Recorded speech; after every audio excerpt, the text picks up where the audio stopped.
สิบนิ้วพนมแล้วก้มลงกราบหลวงพ่อเจ้าคุณที่ท่านการุณให้ความเมตตา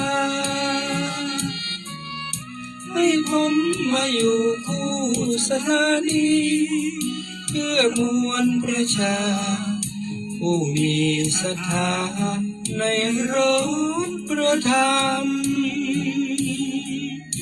พุทธิชาติคำปันมุ่งมันแนวแน่เผยแผ่คำสอนของชินวรตรัสจริงทุกคำนำพายาธรรมพ้นจากความทุกข์ดวงตาเห็นธรรมพบสุขเลิศล้ำตามรอยพุทธองค์เกิดมาชาตินี้โชคดีที่สุดได้พบพระพุทธศาสนาทานศีลภาวนาจิตใจมั่นคง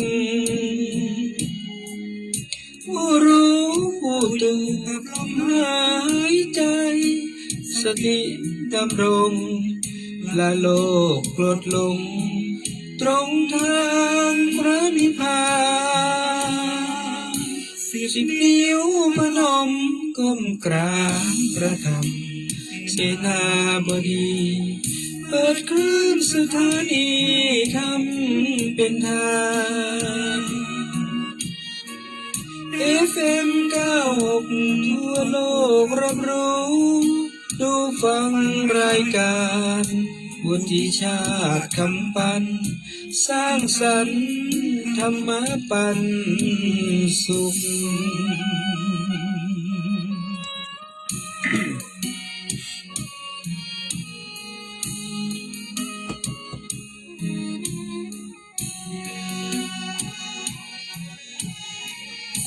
เกิดมาชาตินี้โชคดีที่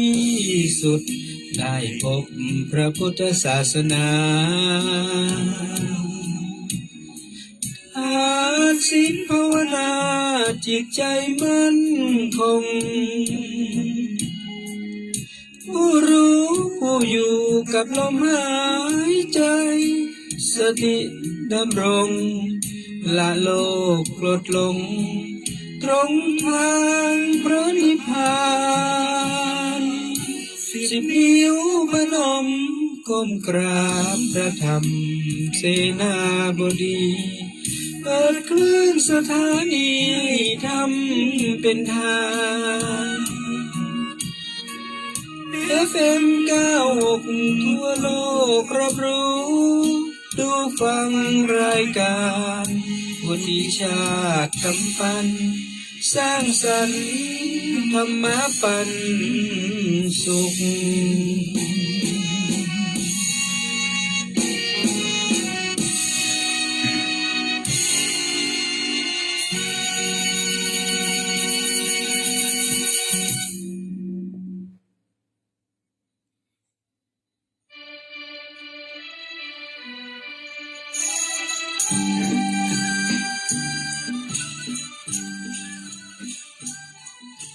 10 วิธีสอนตนให้เป็นคนใจเย็นข้อที่1อยู่เฉยๆให้เป็นอย่าตอบทุกคำถามข้อที่2ทำเป็นหูทวนลมบ้างก็บ่ผิดอิหยังข้อที่3กำอู้ตี้บ่อู้ออกไปก็บ่มีใครเสียใจข้อที่4อย่าได้รีบร้อนเข้าใจทุกอย่างในทันทีข้อที่5เดินออกมาจากวงที่เสียงดัง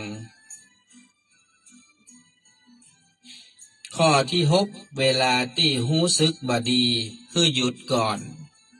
ข้อที่7ฟังโดยบ่ต้องรีบตอบ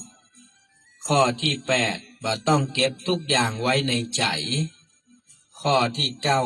9บางครั้งความเงียบ ก็ชัดกว่ากำอู้ข้อที่10ใจเย็นใจที่บ่เร่งไผแล้วก็บ่เร่งตัวขอความสุขสวัสดีจงบังเกิดมีแก่ท่านผู้ฟังแฟนรายการฟังสบายสไตล์วุฒิชาติทางคลื่นสถานีวิทยุท้องถิ่นจังหวัดเชียงใหม่คลื่นพระพุทธศาสนาและจริยธรรม FM 96.0 เมกะเฮิรตซ์อุปถัมภ์โดยมูลนิธิพระบรมธาตุเจ้าดอยสุเทพมีพระเดชพระคุณหลวงพ่อพระธรรมเสนาบดีเป็นประธานมูลที่เป็นเจ้าคณะภาค7เป็นเจ้าอาวาสวัดพระบรมธาตุดอยสุเทพเพื่อการอุปถัมภ์รายการทุกรายการทางคลื่นสถานีวิทยุ FM 96นะครับขอบคุณท่านผู้อำนวยการคณะกรรมการบริหารเจ้าหน้าที่ควบคุมห้องส่งวัดดอยสุเทพท่านอาจารย์พระมหาประสิทธิ์ประสาธิโกพวกควบคุมรายการขอบคุณท่านพระครูเจ้าอาวาสวัดหนองกายเจ้าหน้าที่ควบคุมห้องส่งวัดหนองกายทางคฤหัสถ์และบรรพชิตก็เชื่อมสัญญาณวันจันทร์ถึงวันศุกร์ 11 โมงถึงเที่ยงกับรายการฟังสบายสไตล์วุฒิชาติขอบคุณแฟนๆรายการทุกท่านนะครับขอบคุณท่านที่เข้ามาติดตามทาง Facebook ไลฟ์สดในขณะนี้เวลานี้คุณปุญญนุชพันชัยพระมหาจันทร์ใจมาวิราชแล้วก็มีแหมภัยแหมท่านหนึ่งกำลังส่องพอชื่อยังมาขึ้นมาเตื้อขอบคุณนะฮะที่เข้ามาติดตามก่อนที่เราจะเข้าสู่เนื้อหาสารธรรมอุจากันในเรื่องใดๆก็ตามขออนุญาตนะครับประกาศแจ้งนะครับจากทางสถานีวิทยุจากทางมูลนิธิเนาะก็มีข่าวประชาสัมพันธ์เรื่องพิธีสมโภชพระบัญชาสมเด็จพระสังฆราชแต่งตั้งพระเดชพระคุณหลวงพ่อพระธรรมเสนาบดีนะครับดำรงตำแหน่งเจ้าคณะภาค7และพระเดชพระคุณพระเทพวชิราธิบดีดำรงตำแหน่งเจ้าคณะภาค6ถึง7ธรรมยุทธในวันพฤหัสบดีที่19มิถุนายนพุทธศักราช2568ณบริเวณลานพระบรมราชานุสาวรีย์3กษัตริย์นะครับก็แจ้งทุกท่านอย่างนี้นะครับว่าในวันที่19วันพฤหัสที่จะถึงนะครับวันพฤหัสที่19มิถุนายนก็น่าจะเป็นวันพฤหัสหน้าเนาะพฤหัสหน้าเนอะก็เชิญชวนนะครับทุกคนทุกท่านศรัทธาสาธุชนนะครับได้มาร่วมงานนะครับในเรื่องของพิธีสมโภชพระบัญชาสมเด็จพระสังฆราชที่ได้ทรงแต่งตั้งนะครับ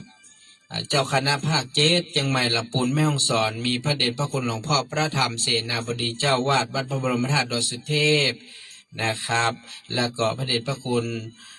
หลวงพ่อพระเทพวชิราธิบดีดำรงตำแหน่งเจ้าคณะภาค6ถึง7ธรรมยุทธอันนี้ก็คือวัดป่าดาราพิโลมนะครับหลวงพ่อท่านเป็นเจ้าคณะภาค6ถึง7ของธรรมยุทธนะครับก็จะมีพิธีสมโภชกันนะครับที่ตรงบริเวณลานพระบรมราชานุสาวรีย์3กษัตริย์ก็อยู่กับวัดอีเทขินเขาเนี่ยนะครับใกล้ๆตรงเนี้ยอยากจะเชิญชวนทุกท่านนะครับเปิ้ลได้เริ่มงานกันตั้งแต่7:45คณะข้าราชการผู้สานิกชนผู้เข้าร่วมพิธี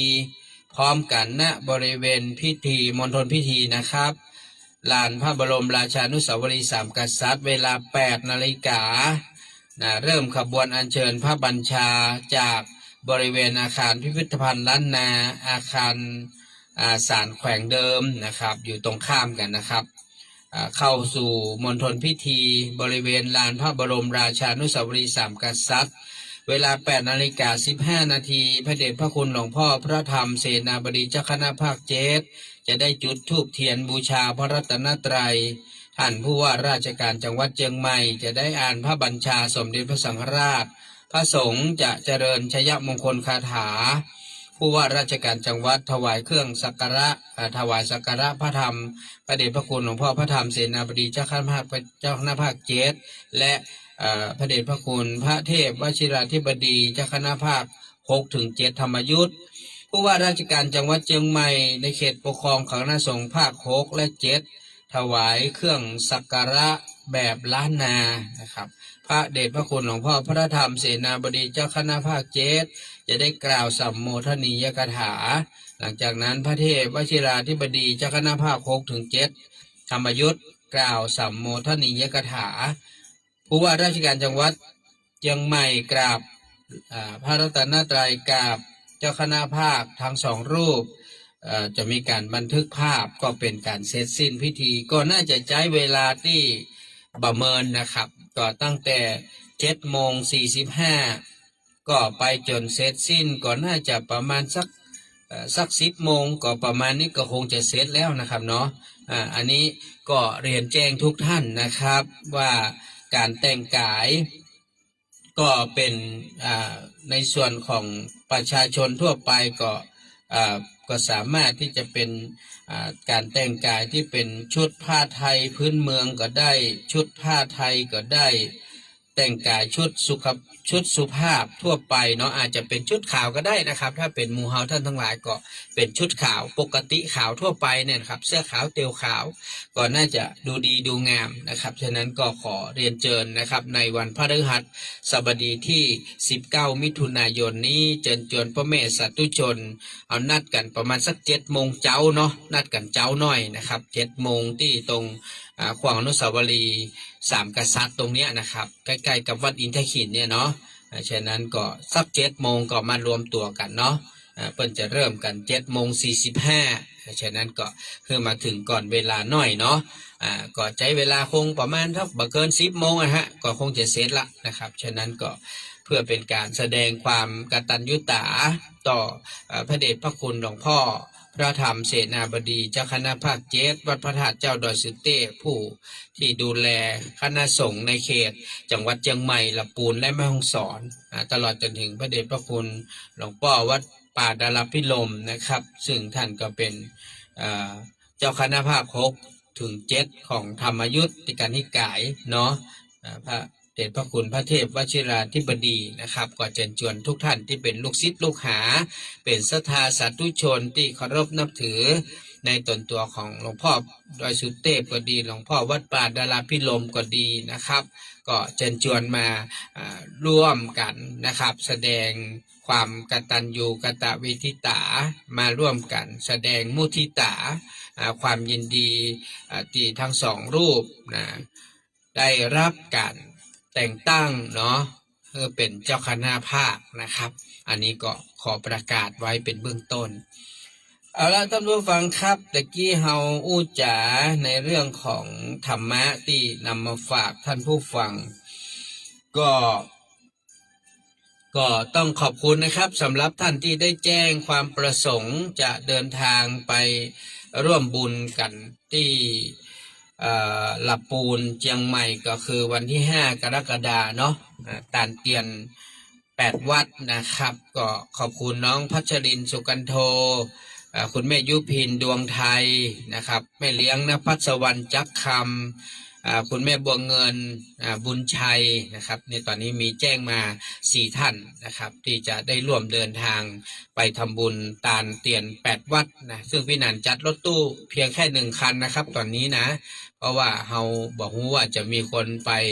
หรือมีคนไปนักไปน้อยแต่ว่าจัดคันเดียวก่อนนะครับต้องรอให้เต็มกันแล้วถึงจะมีการที่2นะตอนนี้ก็ที่ได้จับจองนะครับมาแล้วแล้วก็ชำระมาแล้วบางส่วนก็ทั้ง4 ท่านนะครับนอกจากนั้นก็จะมีภัยไปก็แจ้งมาก็จะเป็นการลดคนละ500 บาทแล้วก็จะมีเลี้ยงเข้ามื้อตอน1 มื้อนะครับสำหรับท่านที่เดินทางไปด้วยกันพี่นันจะจัดการให้มีอาหารมื้อตอน1 มื้อนะครับสำหรับท่านที่เดินทางไปช่วยการลดคนละ500 บาทนะอันนี้ก็แจ้งให้ทุกท่านได้รับทราบเป็นเบื้องต้นก็วันนี้เฮาอู้จาเรื่องของธรรมะแต่ว่าขอฝากแจ้งทุกท่านก่อนเนอะวันพรุ่งนี้พี่นันวุฒิชาติขออนุญาตลารายการทางขึ้น96ก็ดีทางขึ้นเครือข่ายวัดหนองกายก็ดีทาง Facebook ไลฟ์สดก็ดีข ขออนุญาตลารายการพรุ่งนี้1 วันนะครับ เพราะว่าได้รับมอบหมายจากท่านผู้อำนวยการสถานีวิทยุคณะกรรมการบริหารสถานีวิทยุขึ้น96คือได้เข้าร่วมประชุมกสทชนะครับที่โรงแรมเซ็นทรานะครับก็พรุ่งนี้สามารถที่จะมาดูแลรายการได้เนอร์ตั้งแต่เวลา8:30ไปจนถึง4 โมงเกิงนะหมายความว่า8:30 นาทีถึง16:30 นาทีพี่นันสามารถที่จะอู้จากับไผได้พรุ่งนี้ของงดปิดโทรศัพท์1 วันเนอะไผไม่ต้องโทรหานะครับเนอะเพราะโทรท่านก็ตึงติดนะพี่นันจะต้องปิดโทรศัพท์เพราะว่าอยู่ในการเข้าร่วมประชุมกับกสทชหรือว่าคณะกรรมการบริหารกิจการโทรคมนาคมอย่างเนี้ยผูกกันเนี่ยคำย่อมันยาวเนาะ ก็สทชกันแล้วกันเนาะนะเปิดฮือไปประชุมนะครับทุกสถานีวิทยุนะก็จะต้องส่งตัวแทนอย่างน้อยเปิ้ลมาให้ส่งตัวแทนอย่างน้อย1 คนนะครับ1 คนก็ได้รับมอบหมายจากท่านผอ.นะคณะกรรมการบริหารทางมูลนิธิเนาะได้ให้ไปเป็นตัวแทนในการเข้าร่วมประชุมนะครับในนามสถานีวิทยุ FM 96พรุ่งนี้ได้มอบหมายให้ท่านพระอาจารย์จันนะไปจัดรายการที่ห้องส่งวัดดอยสุเทพแตนปีหนาเนอร์10 โมงถึงเตี้ยงนะยาวควบไป2 ชั่วโมงเหมือนเดิมก็ขอบคุณท่านมหาจันทร์ขอบคุณจันทร์ประสิทธิ์ด้วยเนอร์ขอเมตตาช่วยดูแลกรรมเพราะว่าพี่นันต้องเข้าประชุมตั้งแต่8 โมงเกิงจนถึง4 โมงเกิงแมลงพรุ่งนี้ไผ่บ่ต้องโทรหาเนอจะปิดโทรศัพท์เบอร์446เบอร์อย่างก็ปิดหมดนะครับพรุ่งนี้อยู่ใน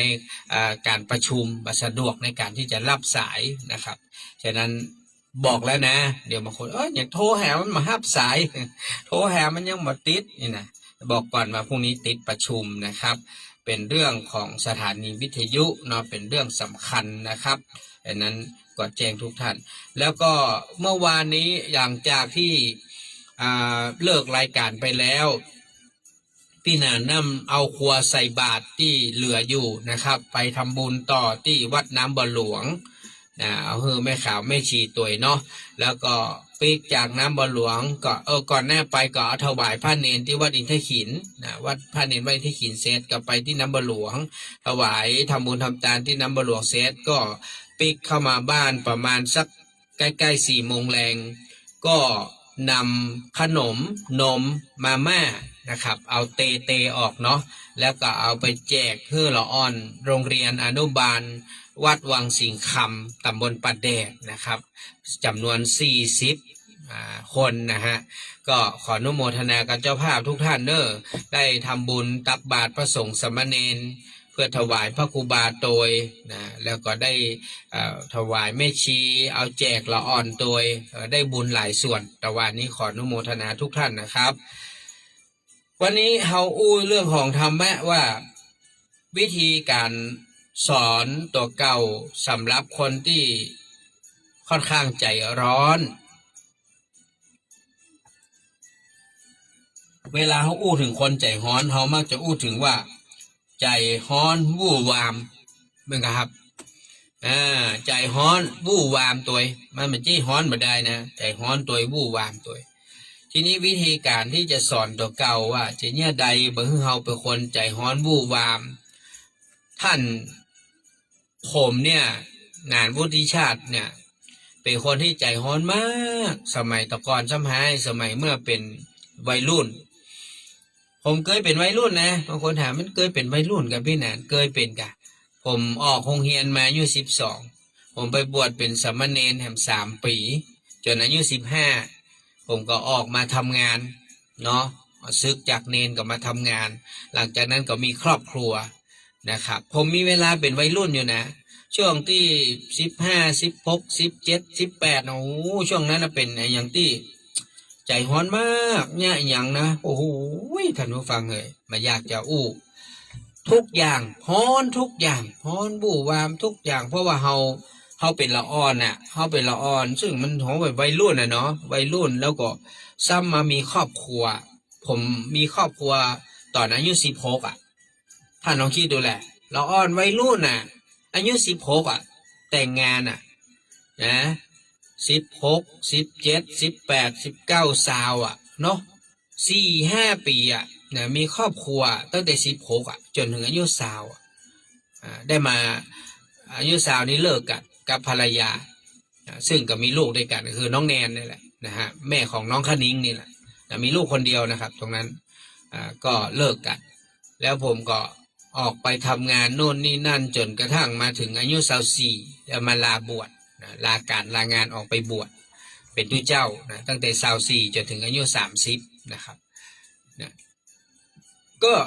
เพิ่งจะมาลดความใจฮ้อนวู่วามตอนเป็นผู้เจ้าบางคนบอกลดได้ไรไม่นานต้องขอบคุณครูบาอาจารย์ก็คือได้กรรมฐานนี่แหละท่านผู้ฟังได้กรรมฐานกรรมฐานนี้มันดีเนี่ยมันช่วยทำให้เรากลายเป็นคนที่ใจเย็นลงได้อดได้ทนได้รอได้มันช่วยได้หลายอย่างกรรมฐานนี่นะมันช่วยได้แล้วอันที่มันช่วยได้แหมอย่างท่านผู้ฟังที่ผมบอกอ่ะตอนเมื่อค่ำยามแรงอ่ะ5 โมง 6 โมงอ่ะผมไปวิ่งแก๊บฟู้ดไปรับส่งอาหารอันนี้สำคัญท่านผู้ฟังฝึกความอดทนขนาดนักเฮาฝ่าแดดฝ่าฝนไปนะ5-6 โมงนี่มันเจ๊ว่าเย็นแต่นะแดดยังเพ่งอยู่นะฝ่าแดดฝ่าฝนตกนะฝ่าแดดฝ่าฝนฝ่าลมนะฝ่าฝุ่นควัน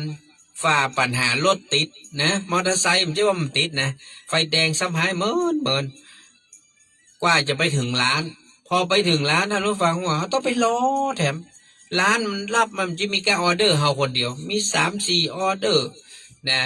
บางทีก็มีลูกค้าในร้านแถมนี่เบิ้ลกับมาทำเฮาเปิ้ลกับทำลูกค้าในร้านแถมเขาต้องไปรอเบิ้ลเงิน20 บาท30 บาทบางทีเขารอเป็น10 นาที20 นาทีก็ไม่ได้อุ้ยใจนี่นะมันยังกับไฟเมื่อใดมันจะแล้วสักตื้อนะเห็นไหมพอรับอาหารเสร็จต้องเอาไปส่งลูกค้านะลูกค้าบางคนก็ดีโดยเฉพาะลูกค้าต่างชาติเนี่ยต้องยอมรับอย่างชาวฝรั่งต่างชาติเพื่อจะออกมารอเลยเพื่อจะหูหรอกเพื่อจะดูในโทรศัพท์เพื่อจะหูว่าพนักงานเนี่ยจะเอามาส่งถึงไหนละเพื่อจะมารอรับเลยแต่ถ้าเป็นคนไทยเขานี่นะโดยเฉพาะเราอ่อนวัยรุ่นไม่ต้องมาสนใจที่เขาไปถึงมันย่ำลงมาเอานะครับทำไมเขาต้องรอเพราะเขาต้องเก็บเงินปลายทางเนี่ยเปิ้ลมายอมสแกนจ่ายถ้าเปิ้ลสแกนจ่ายไปตั้งแต่แรกเนี่ยเพราะว่าแก๊ปเปย์จ่ายไปแล้วมันจบเขาถึงก็ไปวางไว้ถ่ายรูปส่งให้เปิ้ลจบแต่ถ้าเปิ้ลจ่ายตังค์เนี่ยเขาต้องรอเก็บตังค์นะบางที5 นาทีก็มาลงมา10 นาทีก็มาลงมาโทรศัพท์ก็มายอมรับแฮม ที่กับอารมณ์ขึ้นเหมือนกันเห็นไหมเนี่ยผมว่าการไปวิ่งไงแก๊ปฟู้ดนี่นะส่งอาหารเนี่ยรับส่งอาหารเป็นการฝึกความอดทนได้เยอะขึ้นเหมือนกันนะฝ่ารถติดมันสะปะถ้าดูฟังบางทีเขาก็ไปเจอการแบบบะฮื้อเกียรติเขาก็มีนะแต่มีน้อยมากส่วนมากร้านค้าก็ดีส่วนมากลูกค้าก็ตามส่วนมากเพื่อนจะขอบคุณร้านค้าขอบคุณเนอะเดินทางปลอดภัยเนอะอย่าเพื่อนจะมีอวยพรด้วยลูกค้าขอบคุณนะครับขอบคุณนะคะขอบคุณเจ้าบางทีเพื่อนยกมือไหว้เขานะเขาต้องไหว้ตอบเพื่อนเพื่อนมีขอบคุณเนอะอันเนี้ยคือมันสิ่งที่เขาว่าเขาก็ถือว่าเป็นคนที่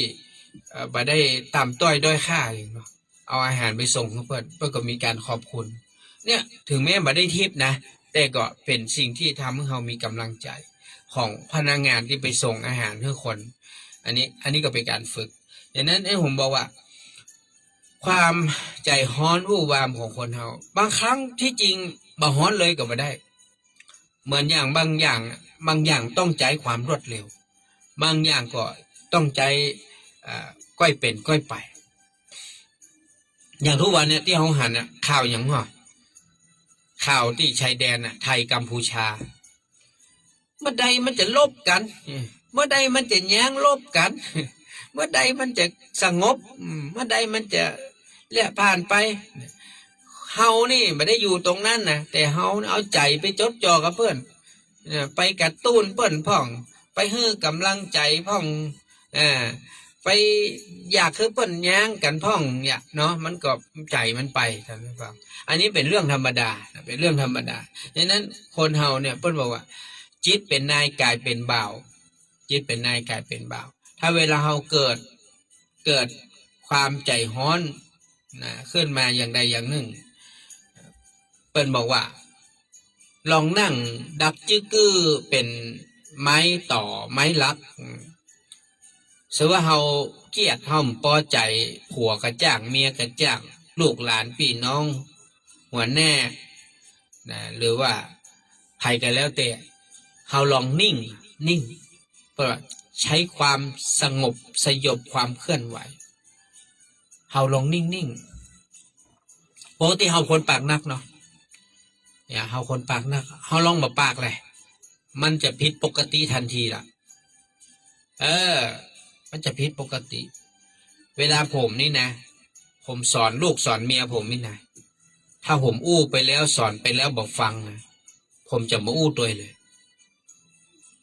แต่ก่อนเนี่ยถามภรรยาผมนะบอกอู้ตัวเลยนะบอกอู้ตัวเมียเลยบอกพอแน่ตัว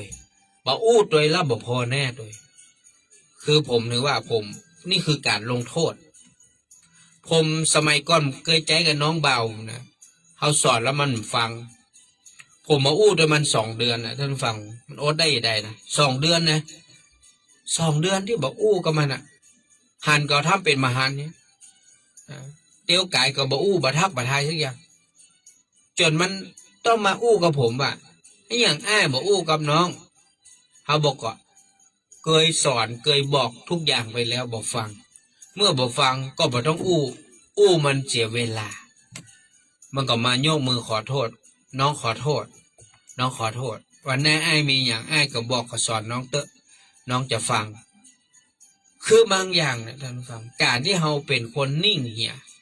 บ่อู้บ่ตอบเหี่ยมันก็บ่ต่อความยาวสาวความยืดนั่นคือวิธีการอย่างหนึ่งที่ใจได้ผลเราพอเลยครูบาอาจารย์เหมือนกันเนาะถ้าเปิ้นสอนเราแล้วนะแล้วเราประพฤติปฏิบัติตามเปิ้นจะสอนละเปิ้นจะเฉยกับเฮาไปเลยเปิ้นปากบ่อู้ละปล่อยแม่หลายคนก็ใช้วิธีนี้ยิ่งปากนักอู้นักมันมีประโยชน์ผมท่านได้ยินนะโอ้สอนมึงเขานี่นะปากกูนี่จะฉีกถึงหูแล้วนี่มึงเขาจะมาฟังกูนี่ยิ่งปากหน้าเขายิ่งฟัง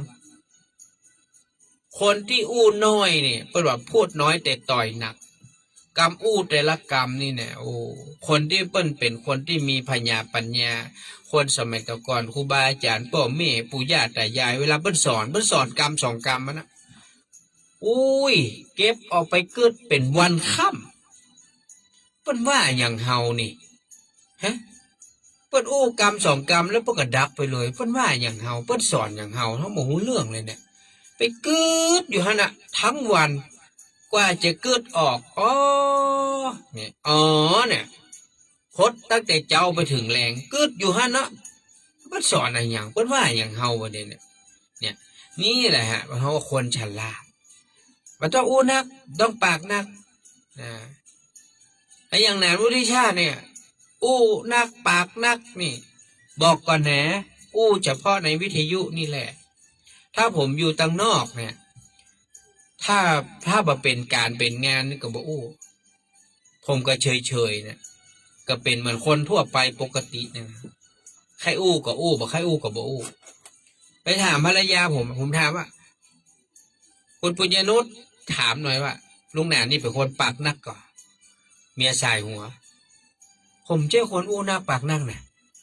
ผมจะอู้นักปากนักก็เวลามาเนี่ยบรรยายอย่างเงี้ยหรือม่านก็ไปสอนไปอย่างหรือบางทีมีเรื่องต้องอู้หรือเจอคนที่ถูกคอมันมีเนาะคนที่มีอัธยาศัยถูกคอกันมันมีมันแบบอุ้ยเป็นคนที่อู้กันได้ทุกเรื่องเนี่ยมันมีนะมันถูกคอถูกใจกันนะอู้ได้ตลอดอันนี้ก็เป็นอย่างหนึ่งมันเหมือนเป็นการปลดปล่อยเปิ้ลบอกว่ามันมีข้อคิดอยู่อย่างหนึ่งเปิ้ลบอกว่าทำไมผู้ชายถึงตายก่อนผู้หญิงวะท่านผู้ฟังผมไปฟังเปิ้ล แปลว่าพ่อจ่ายเนี่ยมันแบกรับภาระเยอะแบกรับความหวังของคนทั้งครอบครัวเนาะเหนื่อยการเหนื่อยงานต้องคิดโน่นคิดนี่มันเลยทำให้เขาใจพลังงานเยอะกว่าไม่ยิงเขาก็เลยตายโวยนะมันใช่เรื่องแปลกเลยที่พ่อจ่ายตายก่อนไม่ยิงละเป็นไม้เป็นอย่างกันเบอร์นี่นะก็เพราะว่ามันใจความคิดใจสมองเยอะนะใจพลังงานเยอะนะประการข้อต่อมาเพิ่นบอกว่า เอาหูทวนลมอันยังกระจ่างเตอะนะก็ทำเป็นมาได้ยินเหียใครจะจะได้กระจ่างมึงจะอย่างนั้นกูจะอย่างนี้ก็ทำเป็นมาได้ยินเนี่ยเปิดใจคำว่าหูทวนลมนะ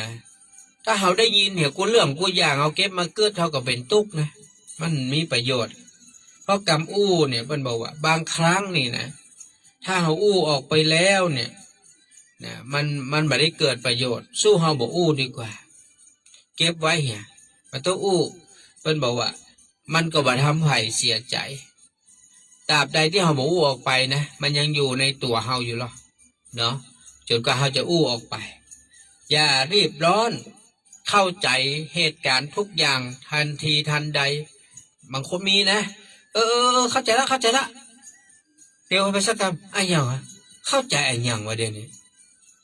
คือเปิ้นสั่งมาเจ้านายสั่งก็ดีผัวเมียลูกหลานพ่อแม่พี่น้องคือยังบอกเข้าใจชัดเจนเข้าใจละเข้าใจแล้วไอ้คนนั้นก็ก็มึงเข้าใจแล้วเหรอก็คงจะไปปฏิบัติได้ละคงจะไปเนี่ยไปทำได้ละเนาะมอบหมายไปแล้วสั่งไปแล้วเข้าใจละของผมนี่กึดนักนะตั้งแต่สุกแล้วเนี่ยย้อนว่าเปิ้นสั่งงานล่วงหน้าผอ.สั่งมาบอกว่าวันศุกร์เนอะที่13นะไปประชุมกสทช.แตนสถานีวิทยุเนอะศุกร์ที่แล้วเนี่ยวันศุกร์ที่7กันเนาะไม่ก่อนศุกร์ที่6ผมกุลีกุจอน่ะจะไปงานไปประชุมน่ะภรรยาว่าลุงแหนนจำผิดหรือเปล่ามันไม่ใช่ศุกร์นี้นะมันเป็นศุกร์แน่เนอะ ใจมันคิดอยู่เนาะว่ามันศุกร์จะต้องไปประชุมนะผอ.สั่งมาในนามของสถานีในนามมูลนิธิใจมันก็จดจ่อว่าจะต้องไปประชุมเนี่ยท่านผู้ฟังเอาไปมาใจสักกรรมกลายเป็นศุกร์นี้ไปอย่างมันจะศุกร์แล้วสักกรรมเห็นไหมอุตส่าห์ลาการลางาน ดังนั้นเพิ่นบอกว่าเฮาอย่าไปเข้าใจอย่างง่ายจนเกินไปบางครั้งก็ค่อยๆฟังไปมันมีรายละเอียดอย่างหลายอย่างที่มันอาจจะยังไม่ชัดเจนเวลาเฮามีความสงสัยก็คือถามให้มันชัดเจนอย่างอีกาอย่างอันกาเนี่ยมันมีหรอคนรับงานรับคำสั่งแล้วบ่ชัดเจน สมัยผมเป็นเนน ผมเคยมีประสบการณ์มีตุลุงตัวหนึ่งเนาะตอนนั้นผมไปอยู่วัดถ้ำเจียงดาวตอนนั้นอายุ14ยังมาเต็ม15เนี่ยไปเรียนนักธรรมเอกเพราะว่าพ่อน้าตายตอนผม24ผมก็เลยว่าจะซึกแม่บอกว่ามันต้องซึกแต่รอ15ทำบัตรประชาชนแล้วก็ซึกก็เลยไปอยู่กับแม่ที่ถ้ำเจียงดาวก็เลยไปขออาศัยวัดถ้ำเจียงดาวอยู่ก็มีหลวงตาแก่ๆตนหนึ่งเปิ้นชอบกินน้ำขวดเปิ้นชอบกินน้ำขวดและที่หน้าวัดถ้ำเนี่ยมันจะมีร้านขายอาหารสมัยก่อนนะประเดี๋ยวนี้มันมีละตรงนั้นประเดี๋ยวนี้มันเป็นอย่างก็เปิ้นห้องอย่างมันเป็นเจดีย์เป็นสนามหญ้าเป็นอย่างเนาะแต่ก่อนนี้เปิ้นมีร้านค้าอยู่หรอทีนี้ก็หลวงตาเปิ้นกับใจผมเป็นสามเณรเน้นมานี่ก่อนตุลุงใจหน่อยเหรอ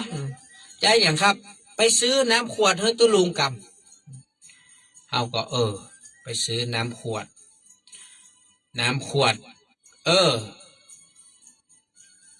สุมาเตอไปซื้อก๋วยเตี๋ยว ไปซื้อก๋วยเตี๋ยวกำ เฮาก็ว่าตุลุงอันนี้มันเวลานี่มันจะตันว่ามันเลยแล้วนะมันเลยเวลาแล้วนะนี่เนาะบ่เป็นยัง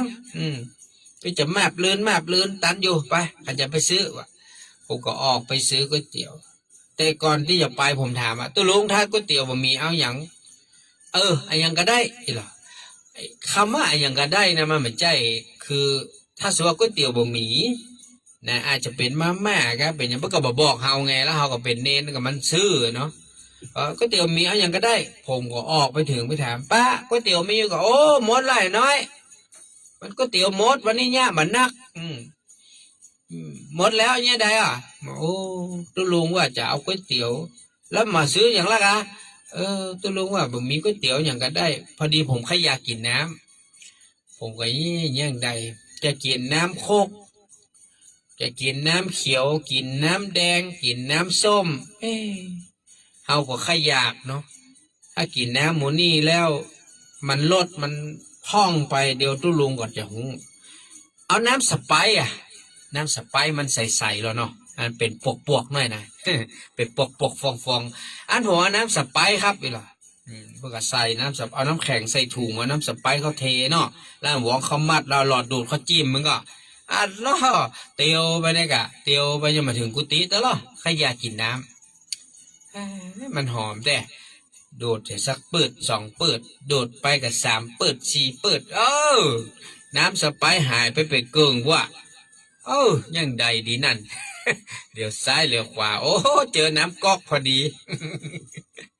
เปิดน้ำก๊อกใส่ดูกันเหรอระดับเขาดูดไปประมาณเท่าไหร่ใส่น้ำก๊อกเข้าไป เสร็จเอาไปตุลุงว่าเมื่ออย่างแม่นี่ก๋วยเตี๋ยวกูมีไหนวะก๋วยเตี๋ยวมันหมดตุลุงก็มึงยังมาเอามาเอาอย่างอื่นมาได้กะก็ผมโมโหตุลุงมาบอกผมว่าถ้าก๋วยเตี๋ยวมีเอาอย่างก็ได้ผมก็เลยสั่งน้ำสไปซ์มานี่ครับพี่น้อง จะบอกว่าผมดูดมาน้อยก็ผมกล้าบอกเนี่ยเป็นอย่างน้ำสไปซ์ก็ได้ปะพี่น้องก็ดูดปืดวันนี้น้ำสไปซ์มันยังมาจางป่ะพี่น้องสงสัย น้ำแข็งมันละลายตัวลุงเตียวไก่หรอ มูสาเบิ้ลมูสาตัวลุงตายไปเมินละมูสาเบิ้ลนะพี่สามเณรนะขยากเพราะว่ามีตังค์ซื้อได้เนี่ยแต่รู้ฟังเนี่ยเวลารับข้อมูลอย่างมาชัดเจนนะคือไทยถามเฮียก่อนบาไทยบาถามแล้วมันก็จะเข้าใจกันผิดเนี่ยอย่างผิดไปประการต่อมาเปิ้นบอกว่าอย่าไปรีบอย่าไปเวลาที่เขาได้ยินคนเสียงดังนี่นะอย่าไปเข้าใกล้นะฮือถอยไปห่างๆมันโวยวายนะบ่ได้เนอะบางคนเห็นเปิ้นโวยวายหล่นเขาใส่เกิดเปิ้นกำลังพิษกันกำลังมีปัญหากันเข้าไปสุ่ม4สุ่ม5โดนเปิ้นเอามีดเสียบอย่างนั้นเลย ดูก่อนดูทางหนีทีไล่ก่อนว่าเปิ้นให้อย่างกันโวยวายนั่นน่ะพอดีๆส่องพอก่อนเปิ้นมีปืนมีมีดก็มีอาวุธก็ไม่ใช่สุ่ม4สุ่ม5ปุ่งเข้าไปหลายคนนะตายก็บ่ใจเรื่องใจลาวนั่นน่ะก็เวลาเปิ้นผัวเมียเปิ้นพิษกันก็เต้าเข้าไปแห้มไอ้คนหนึ่งกำมีดไอ้คนหนึ่งกำมุยทีเนี้ยมาหัวมุยมาหัวมีดแต่มันจะเสียบเข้าขี้ปุ่มเลยน่ะเนาะจะฟันเข้ากลางหลังกับบ่ฮู้พ่อเฮือดีนะเปิ้นว่าถ้ามีคนโวยวายเสียงดังก็เตียวออกมาก่อนนะพิษตัวกันเดียวของกันนะดังขึ้นนี่นะอย่าไปใกล้นะเตียวออกมาก่อนนะเพิ่นบอกว่าเวลาที่เฮารู้สึกบ่ดีนะรู้สึกบ่ดีหยังก็แล้วแต่นะก็ฮือหยุดคิดหยุดพิจารณานะหยุดคิดพิจารณาให้ดีก่อนนะเวลารู้สึกบ่ดีกับเรื่องนั้นสิ่งนี้ก็แล้วแต่อย่างหัวมันกระทบเข้ามาสู่จิตสู่ใจเฮานะอย่าไปฟังฮีบฟังฮอนเตื้อเวลาเฮาฟังอย่างนะครับก็อย่าไปฟังฟังตอบเพิ่นว่าอันไหนมันมาอีรอบเดียวกับความเข้าใจทันทีทันใดนั่นแหละ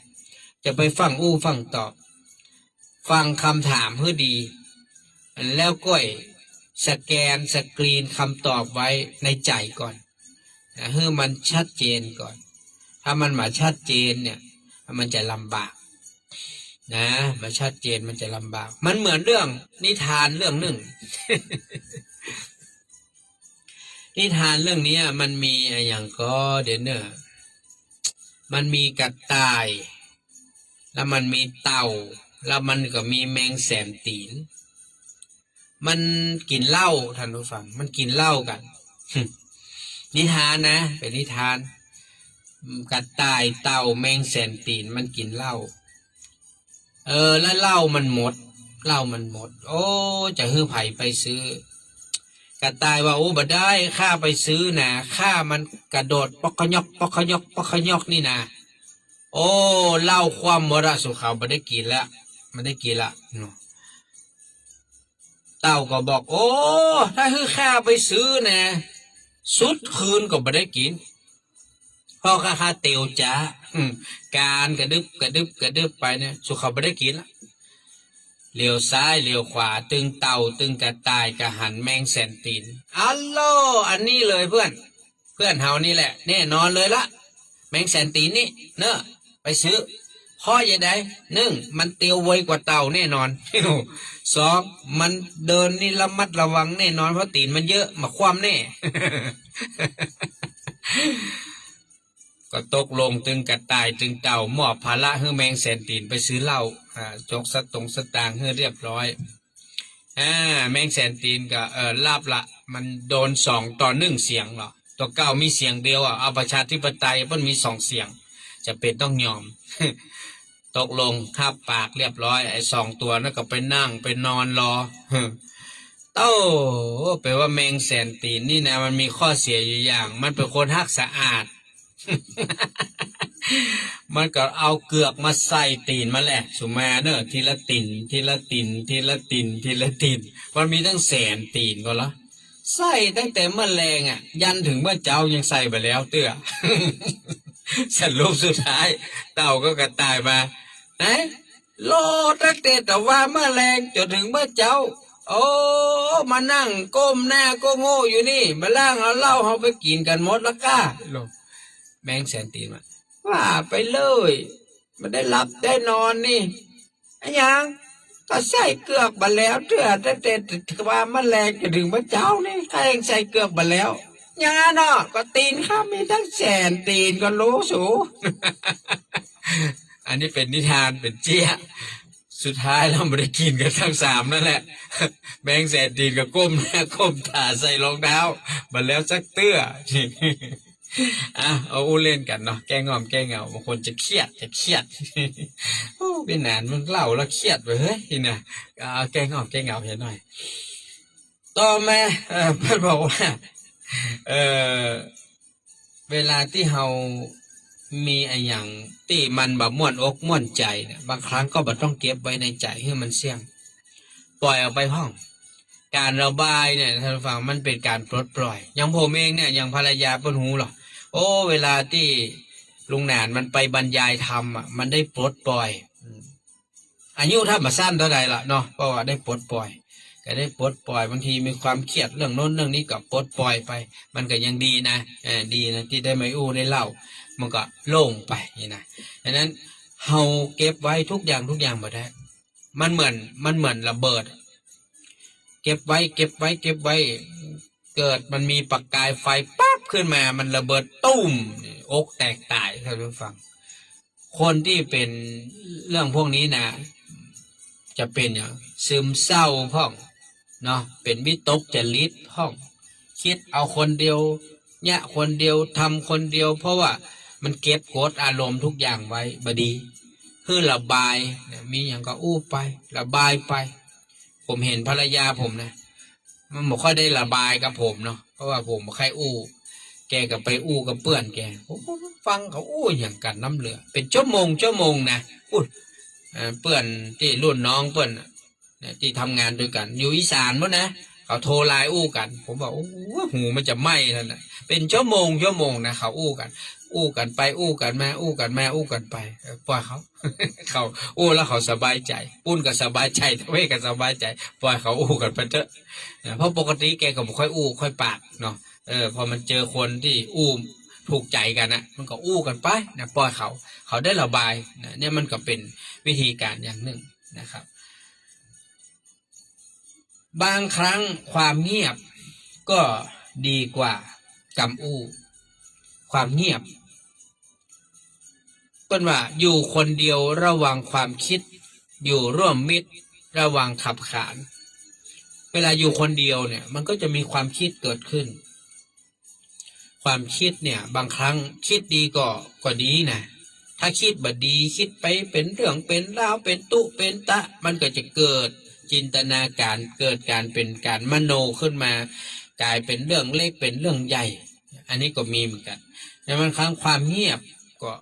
ถ้าเฮาคิดว่าเฮาอู้ไปปากไปแล้วมันบ่ดีมันเป็นประโยชน์มันจะกลับเพื่อเกิดเป็นโทษเกิดการทะเลาะเบาะแว้งกันก็เงียบเหียก็เงียบเหียก็ดีเงียบมึงก็บอกปากกูก็บอกปากเหียเนาะมันก็บอกมีเรื่องบอกมีราวสวัสดีครับครับมันเป็นยังครับผมขอบคุณเนอะน้องกายไฟดับมันเป็นยังครับเพราะนั้นข้อต่อมาก็คือการใจเย็นการใจเย็นไปเร่งตัวเก่าไปเร่งคนอื่นทุกอย่างนะบางครั้งถ้าเราไปเร่งเปิ้นเร่งเปิ้นมาได้เร่งตัวเก่าก็อิดหิมตายเหมือนกันเร่งเปิ้นก็บ่ได้เร่งตัวเก่าก็บ่ได้มันเหนื่อยเนาะท่านผู้ฟังการที่เราไปเร่งรีบไผ่ขใจแล่ไอ้น่ะกับเมืองว่าหรอกเร็วเนี่ยนี่คนไทยเร็วทำเร็วทำอะไรเร็วอย่าไปช้าอันนี้ภาษาไทยกับเมืองขัดใจไวเร็วอ่ะไวขัดใจคำว่าขัดใจนี่มันเอาไปแล้วตายนะมันได้เกิดหน้าเกิดหลังอ่ะฝั่งเนี้ยฝั่งทำทีนี้ผลที่มันออกมาบางครั้งมันก็บ่ดีเท่าที่ควรเนี่ยอย่างกระจ้างด้วย ฝึกอย่างกับฝึกคือมันเป็นแบบระเบียบเรียบร้อยอ่ะเป็นจ้าเป็นแน่เนี่ยอย่างทำอย่างเป็นจ้าเป็นแน่เนี่ยอย่างให้มันดีๆไม่ต้องไปหีบไปฟังจนเกินไปนะทำใจร่มไว้เป็นนึงว่าเหรอมันมีกรรมหนึ่งผมนึกบ่ออกคือความหีบความฟัง มันมีคำว่าช้าได้พระเล่มงาม ช้าได้พระเล่มงามเวลาเฮาหีบเฮาเนี่ยอย่างฟังให้อย่างหีบมันบางทีมันได้ผลดีน้อยมันเกิดผลเสียเยอะฉะนั้นเวลาเนี่ยอย่างทำอย่างก็คิดก็พิจารณาก็เนี่ยก็ทำไปนะมันต้องไปฟังไปหีบจนเกินไปสมัยก่อนผมเนี่ยโอ้เป็นคนที่ใจฮ้อนสุดๆอ่ะเนี่ยอย่างอู้อย่างทำอย่างนี้ปุ๊บปั๊บเดี๋ยวนี้พอเริ่มแก่ตัวมานี่ก็แปลกเหมือนกัน ทุกอย่างมันก็เริ่มสโลลงไปก็คือจ้าลง ความคิดก็จ้าลงกำอู้ก็จ้าลงการกระทำก็จ้าลงแปลกมันก็ไปตามอายุเนาะสมัยเมื่อ30-40มันก็ปะโตบ่มบั่ม เนี่ยการก่อจ้างอันยังก่อจ้างเดี๋ยวนี้พอ50มาเนี่ยนะเลย50มาเนี่ยรู้สึกว่าทุกอย่างมันก็เชื่องช้าไปนะความคิดความอ่านมันก็เริ่มระมัดระวังเริ่มที่จะรอบคอบนักขึ้นก็เป็นสิ่งที่ดีเนาะการที่เป็นคนมีอายุนี่มันก็ดีอย่างอี้แหละนะคนมีอายุนี่นะมันผ่านร้อนผ่านหนาวผ่านการเวลาผ่านการกินการอยู่การงานมานักเนาะมันมีประสบการณ์เพราะว่าเป็นผู้ที่มีประสบการณ์นะผู้ที่มีความช่ำชองเนาะถ้าเป็นในภาษาทางโลกของเขาว่าเป็นผู้ชำนาญการผู้ชำนาญการนะจะเป็นระดับพวกที่ปรึกษานะพวกนี้นะคือเป็นผู้ที่มีประสบการณ์นักสามารถที่จะเป็นคนที่วางแผนอย่างต่างๆได้ดีนะคนที่อายุ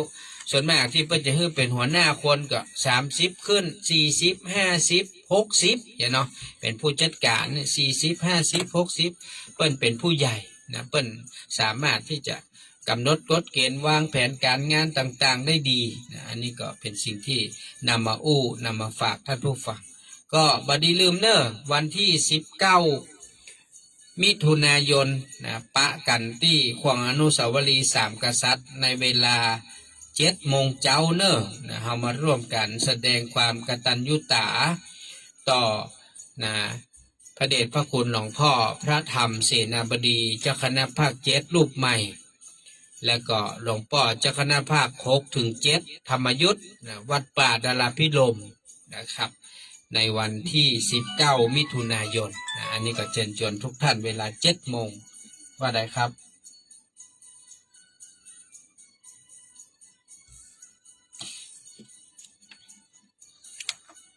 ได้ครับ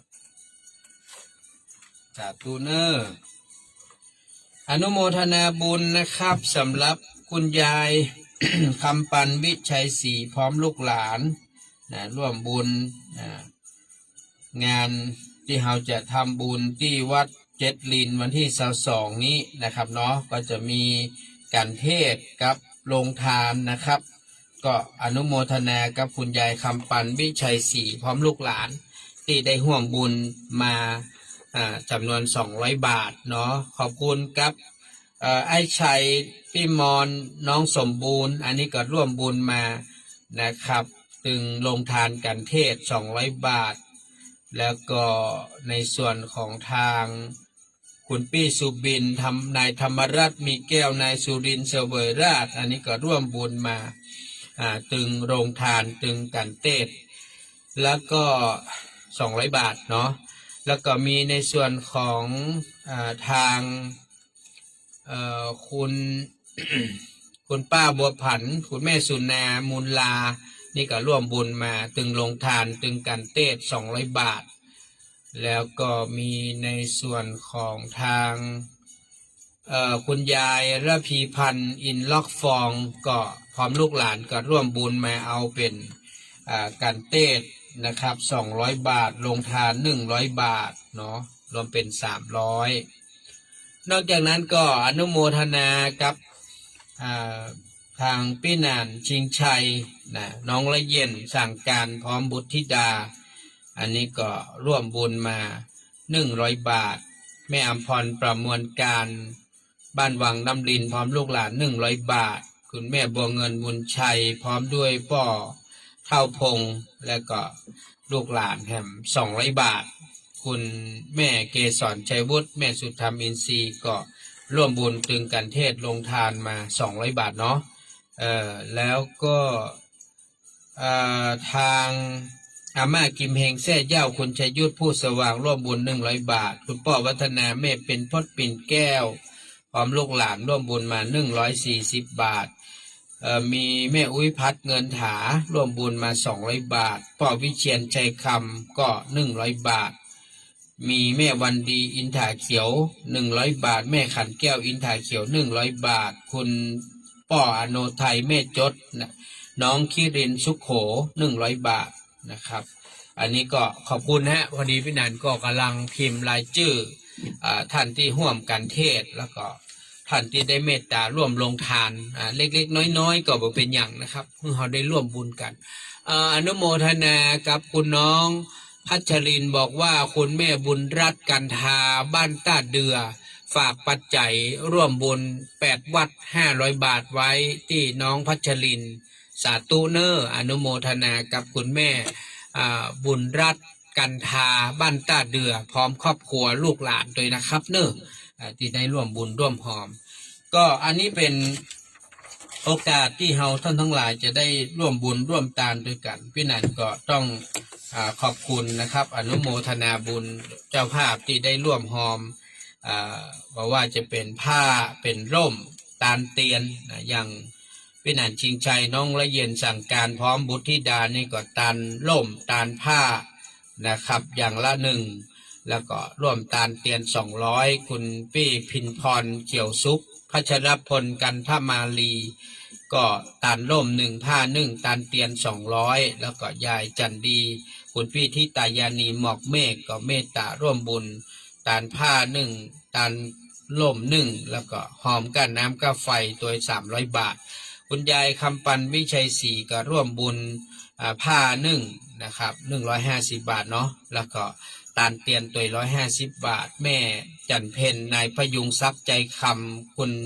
นางสาวพิมนาราใจสุรชัยร่วมบุญตาลเตียน500 บาทคุณแม่เพนสีม่วงสวัสดิ์พร้อมครอบครัวป้อปีเตอร์นางสาวแคทเธอรีนแม่เพนสีเทรนก็ร่วมบุญตาลผ้า150ล่ม150ตาลเตียน200เนาะยายสุภาอุปนันท์พร้อมลูกหลานร่ม1ผ้า1ตาลเตียน100แม่เกศรชัยวุฒิแม่สุธามินทรีตาลเตียน300ล่ม150ผ้า150แม่เรือนแก้วเลิศล่าล่ม150ผ้า150คุณพี่อารีสัดดับก็ร่วมบุญตาลเตียน110 บาทและอันยังแหม101แม่อุ้ยพัดแม่อุ้ยขับแม่อุ้ยจันคำแสงบุญนะก็ร่วมบุญตาลเตียน150ตาลเตียน200ตาลผ้าเนาะตาลผ้าหนึ่งผืนนะครับ150 บาทอันนี้ก็อนุโมทนานะครับส่วนไผ่ท่านใดที่มีเจตนาใครร่วมตาลร่มตาลผ้าตาลเตียนก็แจ้งได้แล้วก็อนุโมทนากับคุณพี่สิริกรจันทรศิริน้องนลินน้องตะวันพจน์นาก็ร่วมตาลสังฆทาน1 ชุด500 บาทตาลก้านน้ำก้าไฟ100นะครับแม่โจทย์ป้อโนไทยน้องคิรินสุขโขก็ร่วมบุญตาลเตียน500ล่ม1ผ้า1รวมเป็น800 บาทนะครับนอกจากนั้นก็อนุโมทนาขอบคุณแม่ขันคำบุญชูพร้อมลูกหลานก็ร่วมบุญตาลเตียน1 ชุด1,000 บาทนะครับแล้วก็ทำก้านน้ำก้าไฟวัดอินทขิน100เนาะห้องส่งเนี่ยเนาะห้องส่งอินทขิน100 บาทคุณปี้สุบินนายธรรมรัตน์มีแก้วนางสาวนายสุรินทร์เสวยราชนะครับก็ร่วมบุญ1 ชุด1,000 บาทผ้าล่มตาลไฟแหม200นะครับนอกจากนั้นป้าขันแก้วพรมจริงพร้อมครอบครัวเตียน1 ชุด1,000 บาทคุณแม่จันสมท่านามแสงพร้อมครอบครัวก็1 ชุด1,000 บาทไอ้นิพันธ์ทองรักคุณยายเสาคำท่านันชัย1 ชุด1,000 บาทไอ้ประสิทธิ์คำปันพี่กุลนิพากันทจันทร์พร้อมบุตรชาย1 ชุด1,000 บาทน้องพัชรินท่านร้อยโทประพันธ์สุกันโทพร้อมธิดาและครอบครัวก็1 ชุด1,000 บาทเนาะอันนี้ก็ขอบคุณนะครับอนุโมทนาบุญทุกท่านวันนี้พอเวลากับหมดเวลาต้องน้อมนำรายการจากลาท่านผู้ฟังไปก่อนขอบคุณอนุโมทนาบุญทุกคนทุกท่านสวัสดีครับ